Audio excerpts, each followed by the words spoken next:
All right, welcome back everybody. So we are just coming to an end here with the front end. So the last thing obviously is shocks and sway bar links.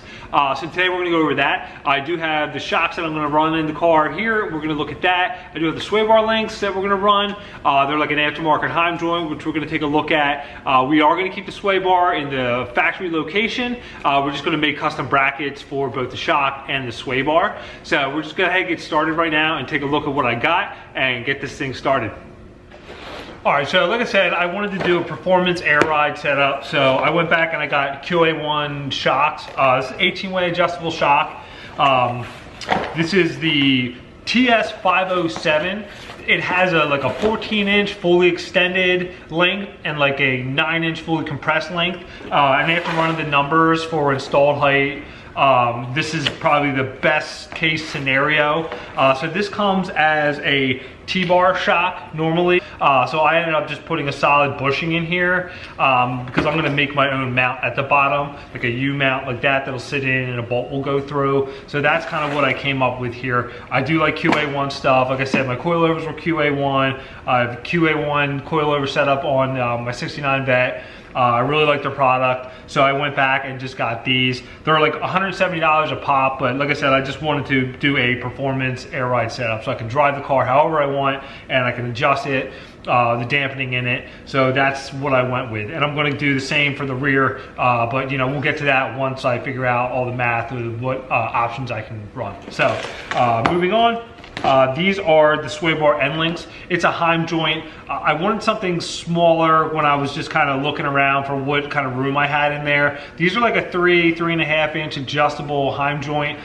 These are different hardware for what I'm gonna do. I ended up buying grade 8 hardware after I already took some measurements and stuff like that. So this will work with the factory sway bar here. So that's that to take a look at. So just a basic small Heim joint. They do have many Heim joint kits out there and prices just vary. So I think this was, I don't know, around $60, $70, something like that for the set. So I just wanted to use something that was adjustable and give me some options as far as what I'm gonna do for mounting. So that being said, show you a couple things. This is the original mount in the car. This bolts to the control arm. Now this is like 84 to I believe 88, I think, or maybe some early 89s.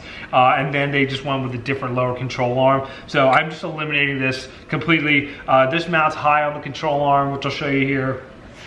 This is the air ride control arm, but this normally will mount in the front here, and you know, your shock bolts to this and your sway bar bolts to this as well. So I'm just going to eliminate all this and make my own stuff just to kind of free up some room and give me a little bit more travel with my shock. So what I'm going to do is, since I already have this plate made as like a washer in the front to hold the air ride bracket on, I'm going to make shock mounts on top of this. I'm going to remake this piece a little bit longer so it sits down in there better with the shock mounts on there, and then just gusset and weld that up. And now as far as the sway bar is concerned, I'm also going to make a sway bar mount that bolts onto one of these holes here for the original shock bracket mount. So that's my plan right now, and all the numbers that I ran as far as, you know, it fitting in here, it looks like it's going to work really well. So we're going to get ahead and just start making some brackets up and get this stuff in the car.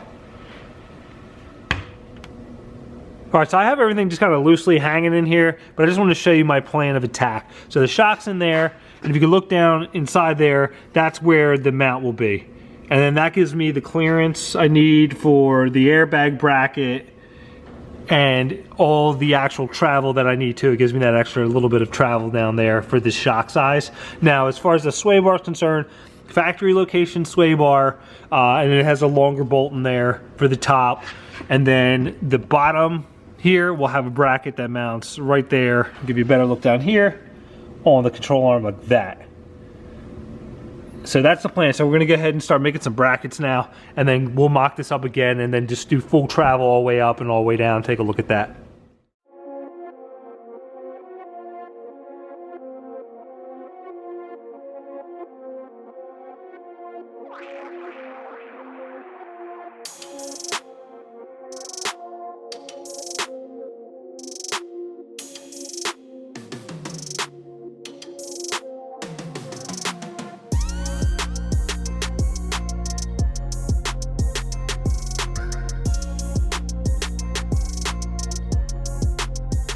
All right, so I got my pieces cut. This is going to be for the sway bar here, and then this is going to be for the lower shock mount. So I'm going to go ahead and just get these tacked up, and then we'll go mock them up on the car.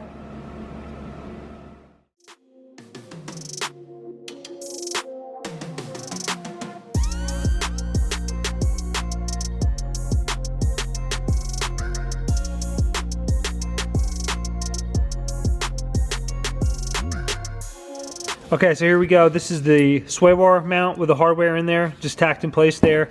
And then this is the lower shock bracket here.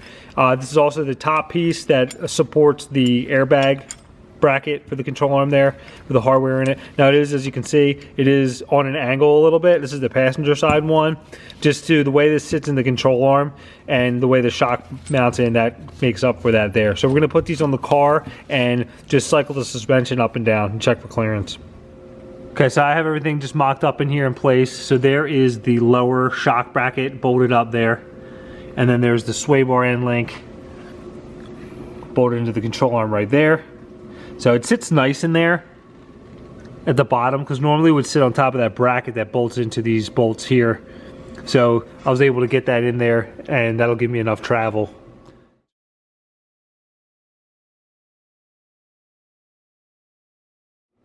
All right, that's fully compressed right there. You can see here, now it looks almost like it's touching, but there's just enough clearance. Now this is when the car is laid out completely flat there. So there's no real interference or anything like that, but obviously you're not gonna be driving around like this. Okay, so that's pretty much ride height, a little higher than I'll probably drive it around with. And I still technically have another 1.5 inches, I believe, of extension to go with the airbag itself, and a little bit more with the shock too. So we're going to compress it now and just show you all the upward travel.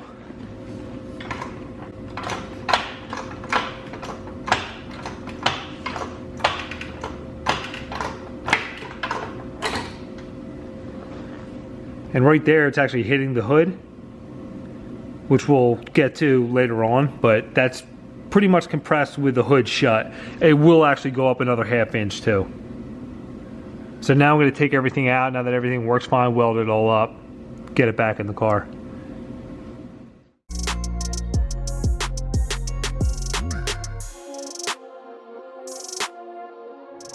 All right, here's the final product. Everything's painted and ready to go back on the car. I got everything bolted back in. There's the lower bracket, sway bar link, the sway bar bracket. So the front end is officially done. All right, so that's it for today's video. So I'm really happy with the way that turned out. I think the Heim joint's a really nice touch, and that shock mount that I made gives it a nice clean look, and getting rid of that factory bracket assembly really cleaned things up in there, which I'm happy with. So if you enjoyed the video, press like, subscribe, and thanks for watching.